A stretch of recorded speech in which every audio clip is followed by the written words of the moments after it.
In 500 ad Osson di Caser per i funerali di Matteo Vidali, il bimbo di 1 anno e mezzo morto dopo essere stato travolto dall'auto del papà. La commozione del parroco, le lacrime in chiesa, i messaggi delle maestre del nido.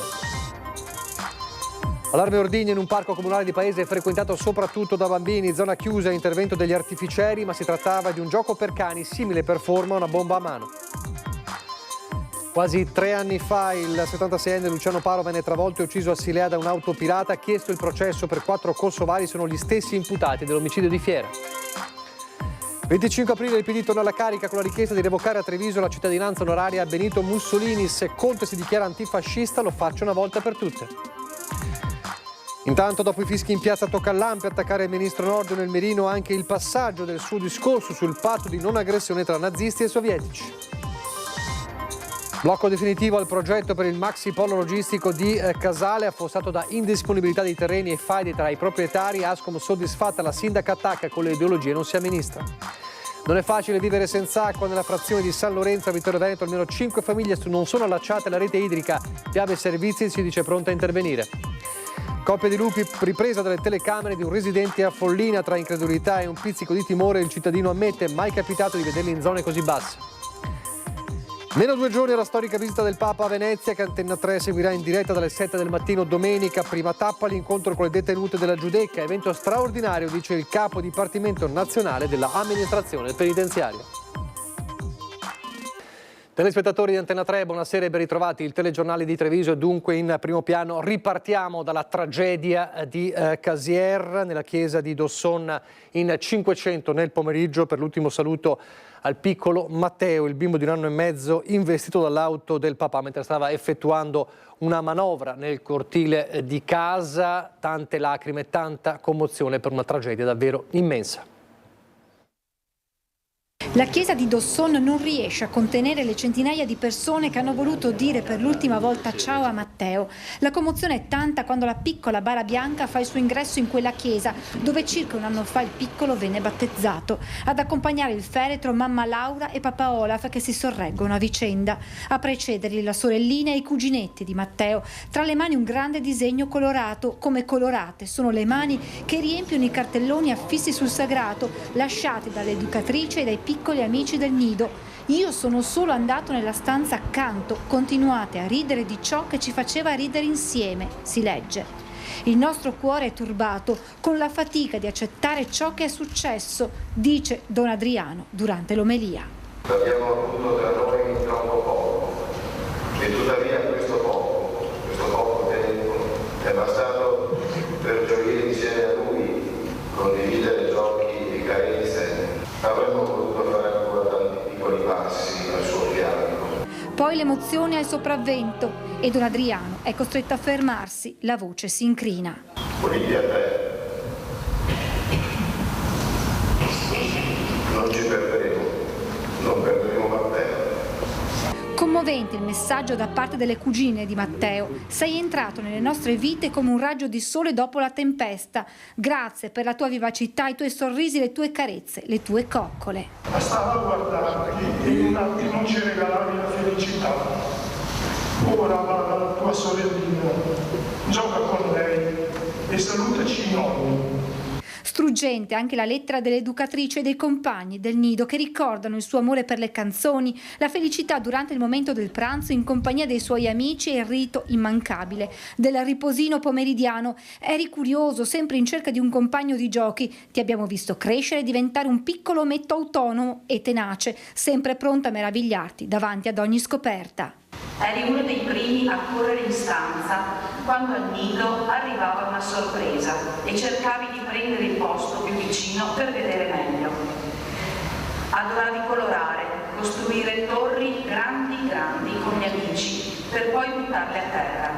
Angioletto biondo, al nido tutti ci ricorda di te. Lasci un vuoto enorme. È difficile pensare che non sei più con noi, ma ti sappiamo che da lassù ci sei comunque vicino e continui a ridere e a cantare con noi. Ti vogliamo bene. Ciao Matteo. Al termine della cerimonia, a piedi, il corteo ha seguito il feretro di Matteo fino al cimitero dove è stato sepolto accanto alla sorellina. Glorioso, contempliamo la risurrezione del Signore.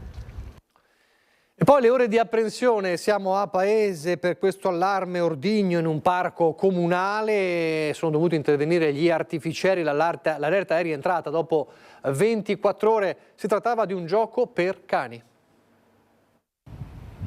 Uno scherzo di dubbio gusto o una semplice dimenticanza? Toccherà ai carabinieri stabilire perché questo oggetto si trovasse nel cuore del parco pubblico di Via della Costituzione a Paese, dove è scattato il protocollo previsto per gli allarmi bomba. L'oggetto, simile a un ordigno, è stato segnalato nella tarda mattinata del 25 aprile, immediata la chiusura in via precauzionale dei cancelli e l'isolamento dell'intera area fino all'arrivo degli artificieri. La mobilitazione non è passata inosservata in uno spazio solitamente molto frequentato da bambini e famiglie. La stessa concomitanza con le celebrazioni della liberazione ha consigliato la massima cautela. L'allerta è rientrata solo alle 11 quando, dopo tutte le verifiche del caso, si capisce che l'oggetto è composto interamente di gomma, forse un banalissimo gioco per cani. Insomma, nessuna offensività o pericolosità con il parco che viene riaperto dopo quasi 24 ore. Sul posto il sindaco che ha assistito alle operazioni. Radiografia all'oggetto, scandagliato tutte le foto, non risulta alcuna identificazione rispetto a qualche arma o qualche ordigno e pertanto l'hanno rimosso nel giro di poco tempo. Ieri qualche cittadino va, abbiamo visto il parco chiuso, cosa è successo? Non abbiamo divulgato la notizia proprio per questo, però essere scrupolosi credo sia fondamentale in queste situazioni.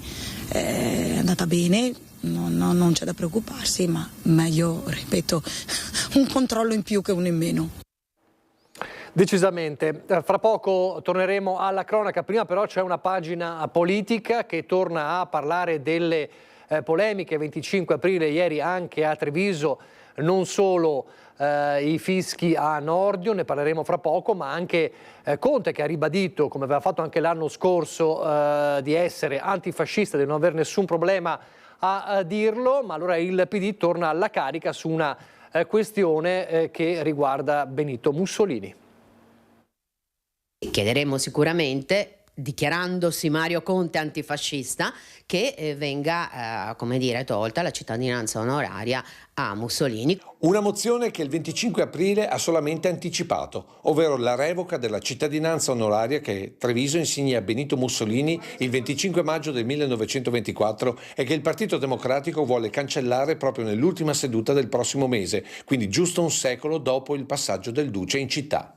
Un provvedimento che per il consigliere Tocchetto ora il sindaco Conte non potrà più fermare dopo le sue dichiarazioni di ieri per il 79esimo anniversario della liberazione. Seguendo l'intervento di Mario Conte, che era stato un intervento antifascista molto aperto, quasi quasi gli davo anche la tessera del PD. Lei è stata presente anche a un altro momento molto particolare di questa manifestazione che riguarda invece il sindaco Conte. Sì, una signora che ricordo benissimo ha detto che bisogna togliere la cittadinanza onoraria a Mussolini e quindi lo dico chiaramente, parlerò con il mio capogruppo, ma il Partito Democratico agirà in tal senso chiedendo appunto che venga tolta la cittadinanza onoraria, perché nel 2024, ricordando i 100 anni ovviamente della morte di Matteotti, è il minimo che la città di Treviso, antifascista come dice il sindaco Conte, possa fare per ripristinare la realtà della storia. E poi ci sono i fischi al ministro Nordio, ma oggi a intervenire è anche l'ANPI, è Giuliano Varnier, che attacca anche un'altra parte di quel discorso. Giuliano Varnier, ma lei ha dato del genio dell'ignoranza al ministro Nordio, perché? Sì, perché credo che una posizione da lui assunta è quella di accusare praticamente l'Unione Sovietica insieme a Hitler di essere causa della seconda guerra mondiale, significa non conoscere per nulla la storia. Non ha usato mezzi termini il presidente della sezione trevigiana dell'Associazione Nazionale Partigiani Italiani per quella che definisce una scivolata storica del ministro della Giustizia nel discorso di ieri per l'anniversario della liberazione. I russi hanno trattato fino al giorno prima con inglesi e francesi tentando un accordo in caso di aggressione di Hitler. Sono stati gli inglesi soprattutto che non hanno voluto firmare questo accordo. Ma Warner non contesta solo questa lettura storica del ministro Nordio. Non ha detto soltanto quella perla. Credo che non basti dire che si è giurato sulla Costituzione perché sia questo un governo antifascista, insomma anche come si chiama, la Russia ha firmato e ha giurato sulla Costituzione, ma mi pare che insomma i giuramenti contano quel che contano. Anche il rapporto guerra e dittature, sottolineato dal ministro Pervernier, non sta in piedi. Gli americani hanno fatto più di 40-50 guerre dopo la seconda guerra mondiale. In Vietnam nessuno li aveva chiamati, cosa sono andati a fare? Al vetriolo la considerazione finale di Warner sul discorso del ministro. Significa proprio veramente avere una visione perlomeno distorta della storia. Probabilmente certamente avrà studiato diritto, visto che è ministro ministro della giustizia, ma insomma la storia la conosce abbastanza poco, insomma. Forse se insegnassero di più la storia nelle scuole, forse anche il ministro sarebbe più preparato e non si farebbe fischiare la prossima volta. E poi c'è la politica, allora veniamo alla ufficializzazione della corsa in Europa per la Lega del generale Vannacci. È calato il gelo e forse qualcosa di più nella Lega Veneta dopo l'annuncio del segretario Salvini. Appello di Roberto Marcato al segretario Stefani, almeno non sia capolista a nord-est. Interviene anche il vice sindaco di Treviso, nonché candidato alle europee, Alessandro Manera, che dice il generale almeno abbassi i toni. Sono contento che un uomo di valore come il generale Vannacci abbia deciso di portare avanti le sue battaglie di libertà insieme alla Lega in Parlamento europeo. Mentre a Milano scatta l'applauso, in Veneto l'annuncio di Salvini raggela buona parte della Lega. Scelta incomprensibile per l'assessore Giampaolo Botaccin, non è un valore aggiunto per il partito, gli ha fatto eco Federico Canera. Roberto Marcato, di fatto l'antivannacci del Carroccio, tenta una manovra di emergenza. È tutto evidente che se lui fosse il candidato in tutta Italia, allora serve una riflessione.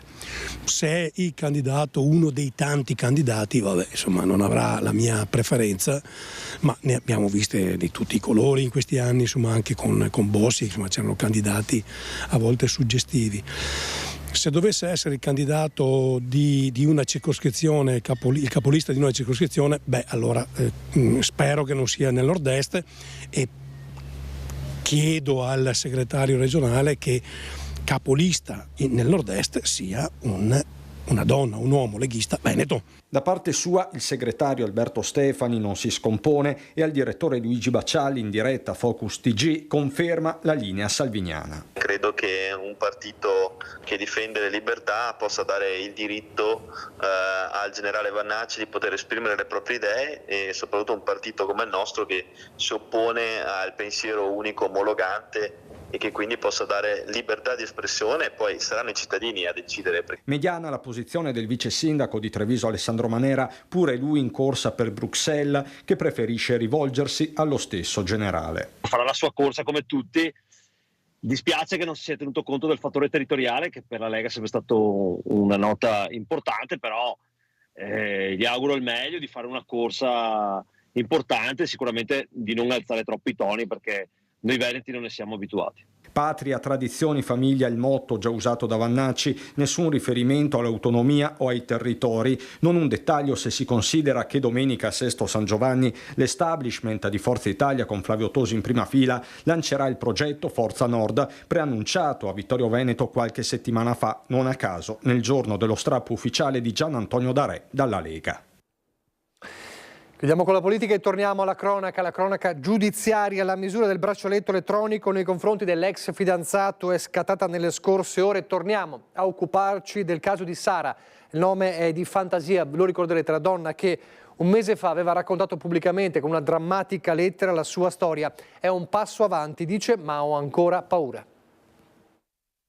Oggi sono stata dai carabinieri e sono andata a ritirare il dispositivo che si connette con il braccialetto elettronico come è stato previsto dal GIP.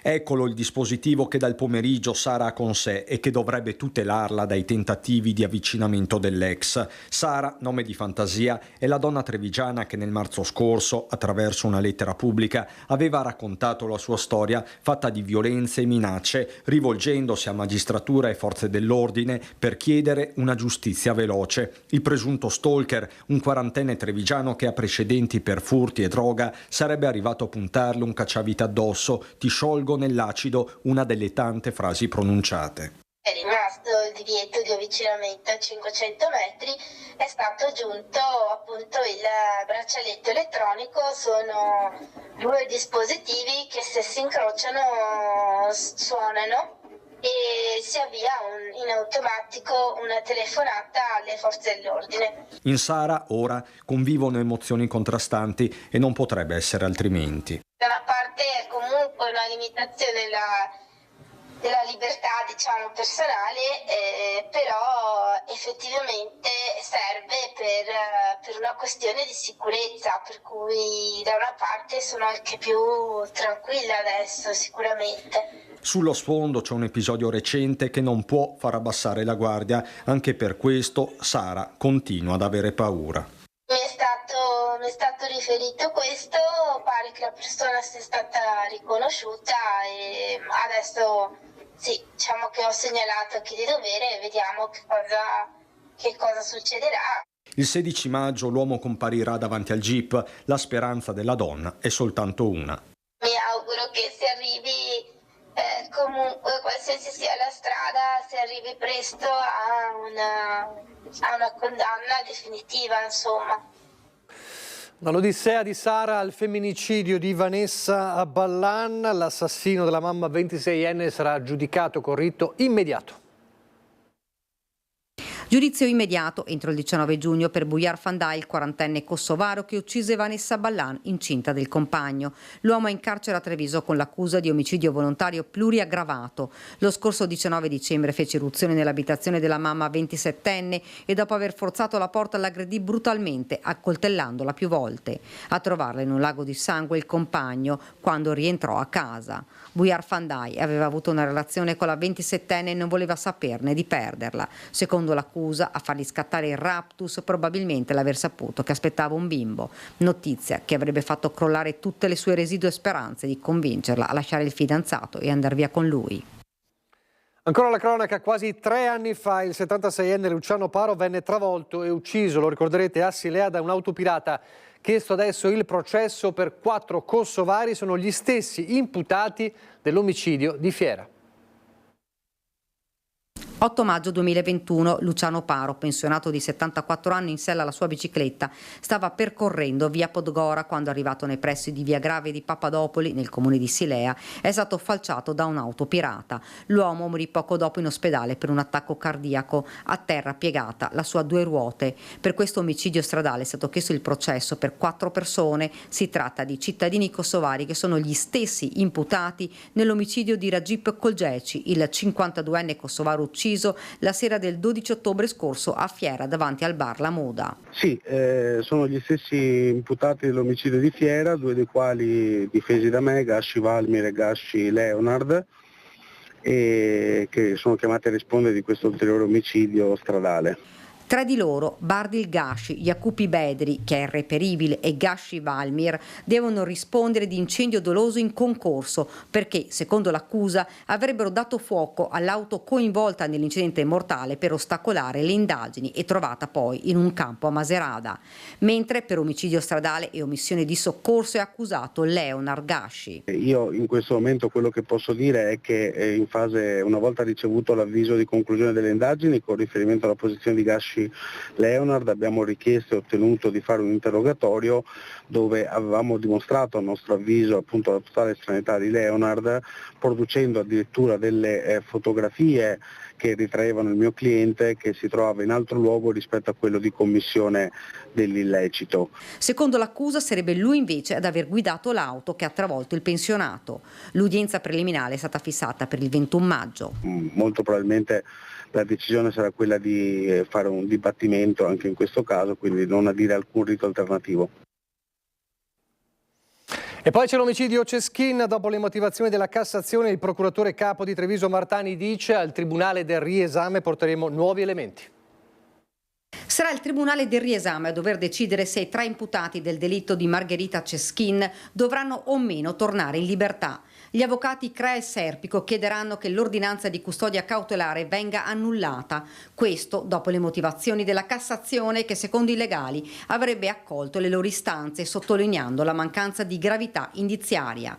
Di tutt'altra opinione la Procura, secondo la quale ci sarebbero elementi probatori importanti. Le intercettazioni telefoniche innanzitutto sono ammissibili e utilizzabili, ma dovranno essere motivate. Gli inquirenti dovranno spiegare il contesto dei dialoghi fra gli imputati e soprattutto precisare i ruoli di ognuno di loro in questo delitto. Non solo, al Tribunale del riesame la Procura porterà un nuovo elemento, quello del bigliettino sequestrato dalla Polizia Penitenziaria nel carcere di Treviso e ora agli atti. Nel messaggio scritto da Luciano Lorenzo, accusato di essere uno dei killer, e indirizzato al mandante dell'omicidio, l'ex marito della vittima, Enzo Lorenzon, parole che li inchioderebbe. Io ti resto fedele e poi mio fratello ha fatto da palo.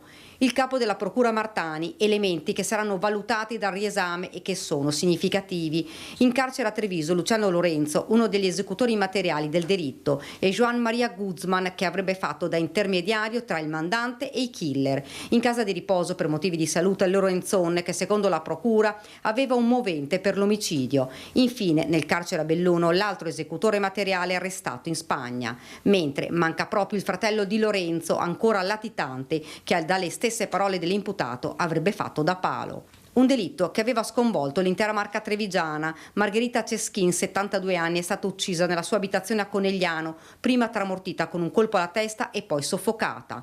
Non è stato un furto finito male, termina Martani. Nei furti i malviventi aspettano che la persona esca di casa, non che rientri. Ha tentato di mettere a segno un furto in un appartamento in via Verga. Peccato che ha scelto il condominio dove vive un poliziotto di Treviso. Mentre il 56enne stava scassinando la porta dell'abitazione, si è trovato di fronte all'ispettore di polizia che vive proprio accanto e che lo ha bloccato, evitando che mettesse a segno il colpo. Il 56enne è stato trovato in possesso di svariati oggetti da scasso. L'uomo, un georgiano senza fissa dimora, si è presentato oggi di fronte al giudice per sostenere il processo per direttissima. Dopo che nei suoi confronti è stato disposto il divieto di dimora in Veneto, il procedimento è stato rinviato al prossimo 13 di giugno. Adesso pochi istanti di pubblicità, poi andremo a Casale sul Sile.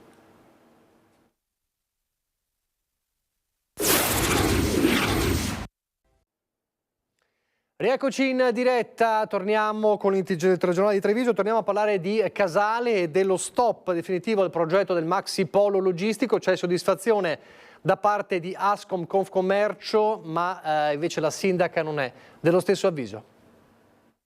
I due aspetti, economico e sociale, sui quali noi abbiamo posto l'attenzione, e anche all'epoca la preoccupazione, oggi la soddisfazione. Apprendere di questo blocco indipendentemente dalle regioni ci fa capire che forse non avevamo sbagliato a manifestare le nostre perplessità. Soddisfazione da parte di Ascom Confcommercio per il blocco definitivo al progetto per il maxi polo logistico che sarebbe dovuto sorgere nell'area industriale di Casale sul Sile. Le nostre perplessità erano sul contenitore, quindi sul polo logistico, ma anche sul contenuto, perché l'interesse nostro era capire quali poi erano in realtà i fruitori di questo contenitore, no? Quali aziende, con quali contratti, con quali impatti e con quali flussi sul territorio. Tutela del territorio, ma soprattutto del tessuto commerciale dell'area, motivi che avevano spinto l'associazione di categoria già nel 2017, anno in cui era stato depositato il progetto, ad insorgere. Sono dinamiche molto veloci quelle della logistica, che oggi servono, e a distanza di 10 anni cambiano completamente eppure lasciano dei segni importanti sul territorio. Perplessità che invece la sindaca non accoglie. Ogni associazione fa le proprie considerazioni anche sulla base di quelle che sono giustamente i principi e gli interessi che rappresenta. Ci sta, però faccio presente che sarà anche volatile, ma a poche miglia da qui un'altra logistica si insedierà, quindi non so quanto è volatile e poi ripeto, dipende anche da che tipo di logistica. Mi rendo conto, ribadisco, che le ideologie a volte incidono e finché non si amministra a livello locale, non si affrontano ogni giorno i problemi che ha un ente locale, forse si può vivere di ideologie e basta, senza essere pragmatici. Ferma la posizione dell'amministrazione, da sempre favorevole al progetto, che vedeva nella realizzazione del polo un'importante occasione di sviluppo economico del territorio, in un'area, benché non edificata, già adibita ad uso industriale. Ma la mancanza di disponibilità di tutte le aree interessate all'opera di urbanizzazione, nel complesso circa 500 metri quadri, ha fatto scattare lo stop definitivo. Abbiamo avuto delle interlocuzioni con tutti i soggetti interessati e abbiamo trovato comunque una difficoltà, diciamo così, quindi una non chiara volontà nel senso di aderire al progetto e quindi davanti a questo ci siamo fermati. Da Casale a una frazione di Vittorio Veneto, tutt'altro problema, quello di 5 famiglie che, lo avevamo già raccontato, pensate addirittura un anno fa, sono senza acqua, chiedono di essere allacciate alla rete idrica.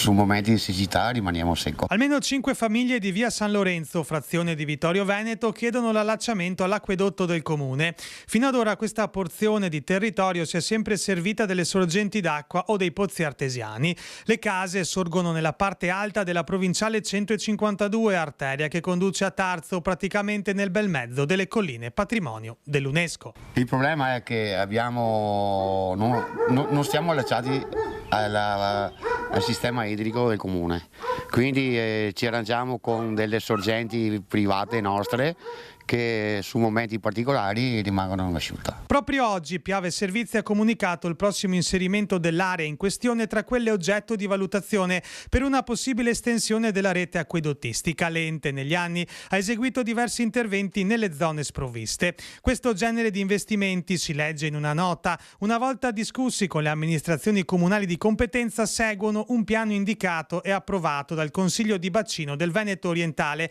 al quale partecipano tutti i sindaci dei comuni soci. In particolare, proseguono da Piave Servizi, è bene sottolineare che le estensioni realizzate negli ultimi anni sono state possibili grazie a finanziamenti a copertura parziale della spesa da parte della fiscalità generale.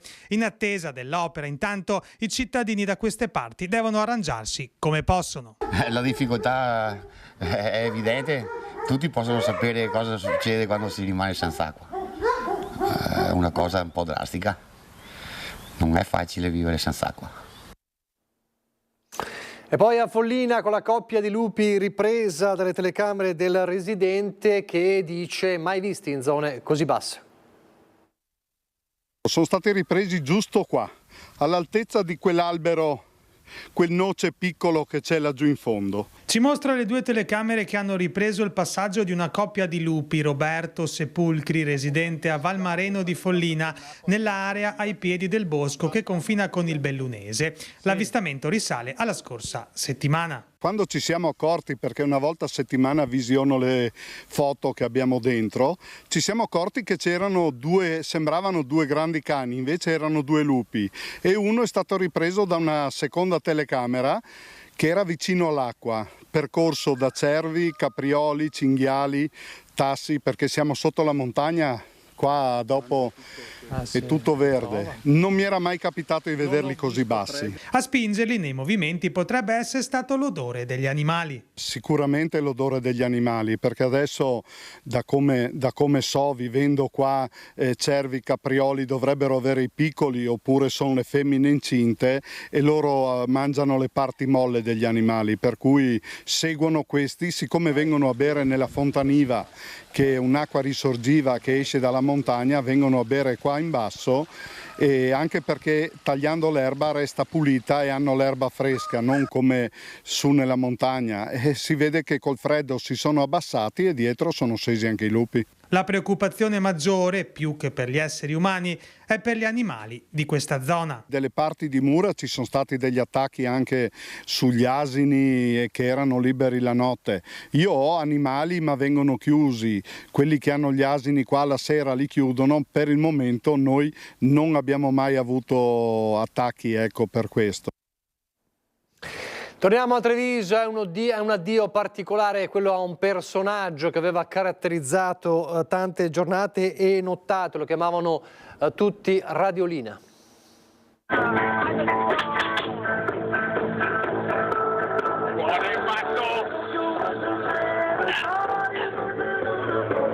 Radiolina era un personaggio proprio folcloristico per la città di Treviso. Lui veniva da una provincia di Cosenza, però era un tipo un po' particolare. Lui non voleva avere padroni, non voleva essere soggetto a qualsiasi disciplina. Fate conto che quando lui partiva con la sua bici, che l'aveva dotata di lucette, di maxi altoparlanti, partiva da Piazza Duomo, quando arrivava già a metà Calmaggiore si sentiva che stava arrivando in Piazza dei Signori. Faceva un casino da matti e si divertiva con la sua musica a tutto a lei. Lo ricorda così l'ex titolare di uno degli storici bar del centro. L'ultra cinquantenne Daniele Balsamo si è spento qualche giorno fa nella sua casa di Borgomestre a Treviso. Da qualche tempo non stava bene, ma anche l'ultima volta, quando aveva accusato un malore a Ponte San Martino, aveva rifiutato l'ambulanza preferendo la sua libertà. Una vita particolare per quest'uomo venuto dal sud, che si era fermato a Treviso, raccontava dopo l'illuminazione avuta ascoltando una canzone di De André. Una vita pubblica ma anche di solitudine, anche nella morte, con la salma in obitorio al Cafoncello dimenticata da tutti, che poi è il destino di tanti altri personaggi che hanno colorato la città. Treviso, guardate che secondo me appunto ha perso l'ultimo personaggio, anche se era solo qualche decennio che era qui, ma Treviso ha avuto dei personaggi storici. Per dirvi solo alcuni nomi, possiamo accennarvi a Bert Pilon, a Toe, a Bagigi e il Sire. Delle umanità uniche nel loro genere, che proprio per questo hanno dipinto alcuni tratti di storia della città e che qualcuno forse in futuro riscoprirà nella loro arte folle di essere stati giullari di Treviso. Un altro che cantava di notte si chiamava Tony Zago. Fate conto che una volta, no, lungo il centro di Treviso si metteva a cantare in piena notte. A squarciavola? A squarciavola cantava. E la corrente elettrica è una corrente forte. Chi tocca Tony Zago, pericolo di morte. E adesso noi parliamo del Papa, ormai meno 2 giorni alla storica visita del Pontefice Francesco a Venezia, che Antena 3 seguirà in diretta dalle 7 del mattino, una lunga diretta non stop per raccontarvi questo evento straordinario. E la prima tappa, come sappiamo, sarà un evento molto particolare e significativo, l'incontro con le detenute del carcere della Giudecca. Intanto Venezia prepara anche dei doni per il Pontefice. Una forcola in legno, un momento di preghiera dei giovani per Papa Francesco alla salute e la messa a disposizione da parte della Diocesi Patriarcato di Venezia di piccoli alloggi per persone in momentanea difficoltà. Sono questi i doni principali che la Diocesi di Venezia e il Patriarca di Venezia, Monsignor Francesco Moraglia, faranno al Santo Padre in occasione della sua visita a Venezia di domenica, visita che vivrà in carcere nell'incontro con l'arte e le detenute, uno dei momenti più forti. È un evento straordinario perché si riesce a coniugare la bellezza e l'universalità dell'arte con i valori che la Santa Sede, che la religione, che la spiritualità del committente in qualche modo è in grado di offrire alla popolazione detenuta. Noi vogliamo che queste cellule vitali della società entrino nei nostri istituti penitenziari, ci aiutino alla opera di risocializzazione, rieducazione della popolazione detenuta. Il capo dipartimento dell'amministrazione penitenziaria italiana Giovanni Russo non nasconde l'emozione. Ho pensato che era esattamente quello che a un cristiano che oggi ha un compito una missione importante come quella di dirigere l'amministrazione penitenziaria era un dono che non poteva essere rifiutato, anzi che forse era atteso da tanto tempo. Significava elevare a modello di una nuova visione il trattamento penitenziario per i nostri detenuti. È un evento che farà storia, che già adesso è un unicum in campo mondiale, non solo nella storia dell'esecuzione della pena nel nostro paese, ma anche a livello mondiale, e che troverà il suo, suo culmine, il suo suggello formale con la visita del Santo Padre. E dunque la diretta domenica a partire dalle 7, ve lo ricordo, per seguire passo dopo passo tutte le tappe di Francesco del Pontefice, dal carcere della Giudecca, l'incontro poi con i giovani alla Salute, fino poi alla Santa Messa in piazza San Marco, ogni momento della visita di Papa Francesco a Venezia con i nostri inviati. Domenica 28 aprile dalle 7 del mattino in diretta su Antenna 3.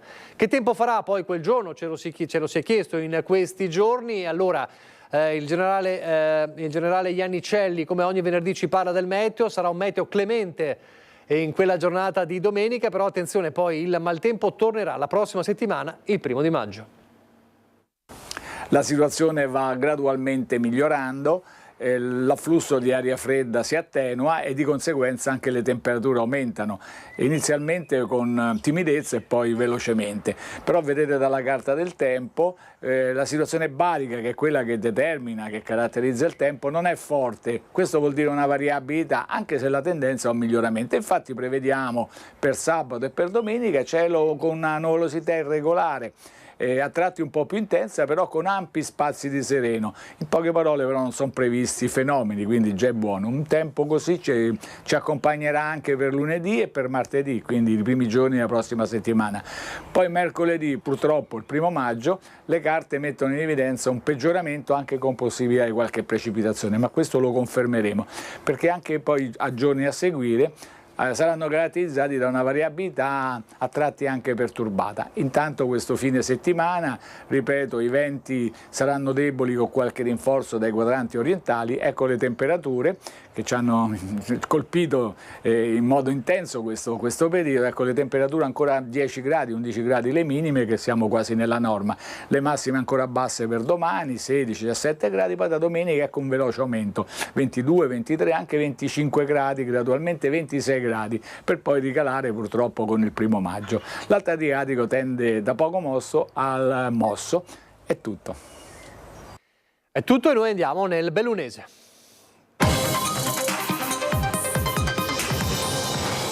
Con la cronaca, la salma di un uomo di 56 anni è stata ripescata dai vigili del fuoco dal lago del Corlo, in comune di Arsiè. L'allarme è stato dato da un turista che proprio sul proprio kayak ha visto il corpo galleggiare a pochi metri dalla riva, nelle vicinanze del parco acquatico. La vittima è di Feltre. Secondo i primi accertamenti ci sarebbero pochi dubbi sulla natura del gesto volontario. Sul posto sono arrivati i carabinieri della stazione di Arsiè con il sindaco Luca Strapazzon e la polizia locale. La salma è stata messa a disposizione dell'autorità giudiziaria. Saranno invece celebrati domani alle 15 nella chiesa di Sant'Anna a Zoppè di Cadore i funerali di Renato Sagui, il pensionato di 68 anni precipitato dal 4º piano del condominio dove abitava con la moglie in via Tirindelli a Conegliano. L'abbiamo raccontato ieri. Per fumare una sigaretta sul terrazzo l'uomo si sarebbe appoggiato al parapetto perdendo fatalmente l'equilibrio. Il volo di oltre 12 metri non gli ha lasciato scampo. Si era trasferito da qualche tempo a Conegliano, dove aveva deciso di godersi la pensione dopo una vita di lavoro all'estero nella sua gelateria.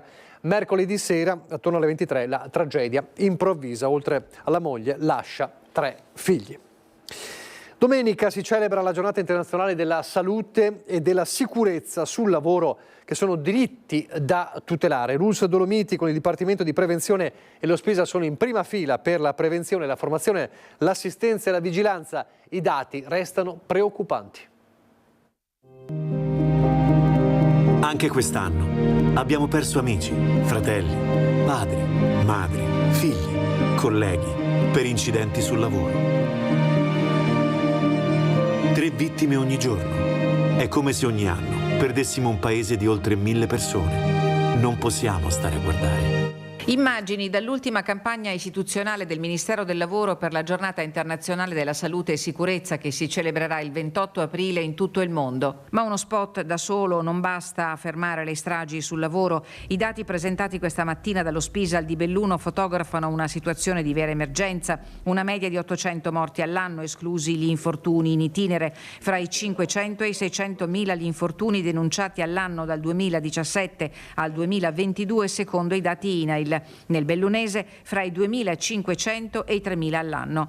Nel 2023 i numeri rilevati rispecchiano il periodo pre-Covid con un calo del 20% che deve essere attribuito anche alla diminuzione del numero delle imprese. Nel 2023 in provincia si sono contati 3 morti sul lavoro, da inizio anno una vittima. Gli infortuni sul lavoro sono sempre un evento drammatico sia per l'azienda e soprattutto per la famiglia, per cui bisogna mettere in campo tutte le risorse disponibili per cercare di evitare questo drammatico evento. Prevenzione, formazione, assistenza e vigilanza sono in capo allo Spisal dell'Ulse Dolomiti, che è referente regionale per il comparto agricoltura. La ULS 1 Dolomiti è un'azienda che ha un territorio particolare, quindi un contesto particolare anche per quanto riguarda appunto il mondo del lavoro, e quindi è capofila in alcuni settori come quello appunto dei lavori boschivi piuttosto che quello del tema di benessere aziendale, insomma, ecco, che porta l'azienda stessa a sviluppare delle progettualità specifiche in questi settori. Piani mirati di prevenzione, contatti diretti con le aziende rappresentano i punti di contatto principali per contrastare infortuni e malattie professionali. Pur tuttavia in provincia un'azienda su 3, dicono i rapporti di vigilanza, non è in regola. C'è sempre uno zoccolo duro di aziende, il 100% non sarà mai raggiungibile. Attualmente i dati ci dicono che il 30% rimane inadempiente, mentre il 70% delle aziende ha provveduto a migliorare le proprie condizioni di sicurezza. La sicurezza sul lavoro comunque è e resta un fatto culturale. Assolutamente sì, il tema di quest'anno, di questa giornata mondiale della sicurezza sul lavoro, dialogo con la comunità e prevenzione per quanto riguarda proprio dal punto di vista culturale, sottolinea questo aspetto. È un aspetto culturale che si sta diffondendo, ma non è mai abbastanza. Ed è critica e difficile da monitorare la situazione della sicurezza nei cantieri boschivi, e questo principalmente per ragioni logistiche. È passato poco più di un mese dalla tragedia in Val Visdende in cui ha perso la vita un lavoratore bosniaco di 40 anni che stava eseguendo lavori per una ditta austriaca in località Val della Chiesa, in comune di Santo Stefano. Elvir Sarajcic è stata la prima vittima sul lavoro in provincia del 2024, in un settore diverso per questioni logistiche rispetto ai normali cantieri. La situazione è critica, è una situazione difficile da monitorare, anche perché, come penso sia evidente per tutti, non è lo stesso andare a controllare da parte degli organi deputati un negozio oppure un cantiere rispetto ad un cantiere boschivo che è dislocato, è lontano, è nascosto a tutti gli effetti. Vaia prima e il Bostrico poi hanno reso quei luoghi ancor più complicati sotto il profilo della sicurezza degli interventi boschivi. È necessario, secondo noi, fare una serie di controlli a monte su quali sono le qualificazioni, diciamo, che le imprese possono presentare perché il lavoro sia svolto in sicurezza e in regolarità, e poi rafforzare ovviamente il meccanismo, il sistema anche di controllo per avere una capacità effettiva di andare a vedere cosa succede nei cantieri, nei boschi e in che condizioni lavorano gli operai. L'operaio quarantenne stava lavorando con 2 connazionali in un cantiere forestale allestito in un'area colpita dopo Vaia dal Bostrico. I tronchi degli alberi tagliati venivano movimentati con una teleferica ed è stato proprio l'ancoraggio di quest'ultima a cedere. La fune di acciaio si è sganciata colpendo fatalmente il lavoratore. Dopo i primissimi rilievi, i tecnici dello Spisal sono saliti di nuovo in Val Visdende per concludere gli accertamenti necessari a capire come e perché il supporto della teleferica non abbia retto e per stabilire eventuali attribuzioni di responsabilità. Bisogna implementare il sistema di monitoraggio e di controllo, denuncia la FLAI CGIL di Belluno, che ha chiesto e ottenuto l'attivazione di un tavolo in prefettura perché l'incidenza degli infortuni nei cantieri boschivi continua a crescere. Non è un cantiere per forza, diciamo così, semplice, per quanto possa essere semplice in ogni caso un cantiere boschivo, che non lo è mai, è comunque più complesso, ed è anche per questo che secondo noi va fatto un focus specifico sulle condizioni che in questo momento nella nostra provincia ci sono, anche perché la cantieristica, proprio per queste questioni del recente passato, di Vaia eccetera, si è moltiplicata, e quindi è assolutamente importante verificare e mettere in sicurezza questo comparto. Le incerte condizioni meteo e il rischio ancora incombente di nevicate hanno costretto a rinviare la gara di regolarità di autostoriche in programma domani in Alpago. Gli organizzatori hanno comunicato ai 50 equipaggi provenienti da diverse parti d'Italia e dall'estero che l'appuntamento è stato posticipato al prossimo ottobre. La data, presumibilmente attorno alla fine del mese, non è stata ancora fissata. Niente gara dunque in Alpago. Il telegiornale è finito, vi lascio al meteo. Grazie per averci seguito, arrivederci.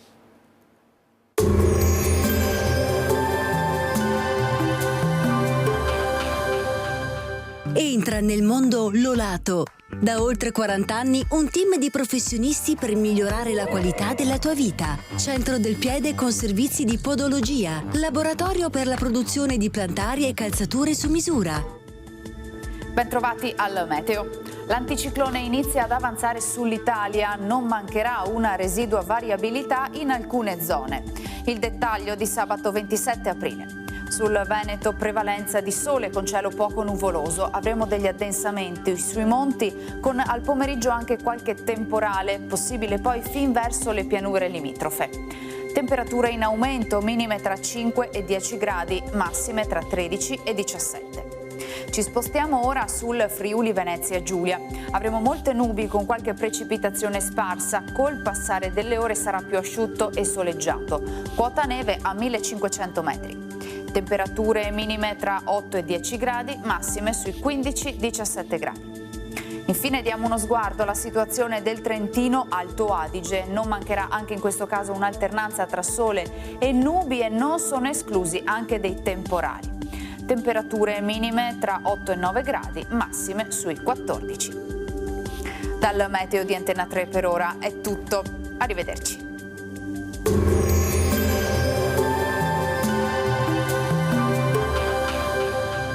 Busti, tutori e protesi di arto personalizzati. Ortopedia e sanitaria Lolato. A Treviso e Montebelluna. Lolato, soluzioni per star bene.